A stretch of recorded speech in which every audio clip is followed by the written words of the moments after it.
L'atelier de virologie organisé par le Centre international de référence Chantal Biya, CIRCB en abrégé, a pour but de mettre à la disposition des praticiens au Cameroun de nouvelles évidences générées en grande partie au CIRCB et de contribuer à l'atteinte d'une charge indétectable et la prévention de la résistance du VIH-1 au pays. Le point aujourd'hui est de comprendre comment est possible de traiter notre patient avec un échec thérapeutique avec des médicaments qui sont efficaces.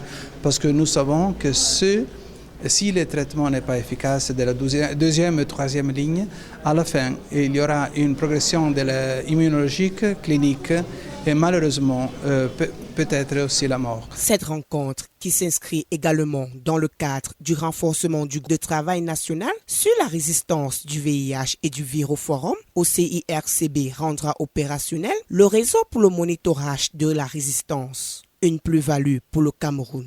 Il est important de voir comment est-ce que nous pouvons améliorer nos pratiques pour mieux prendre en charge ces malades qui doivent commencer un traitement antirétroviral qui a un risque d'être potentiellement inefficace. 80% au moins des malades qui sont en échec du traitement sont en échec avec un virus résistant.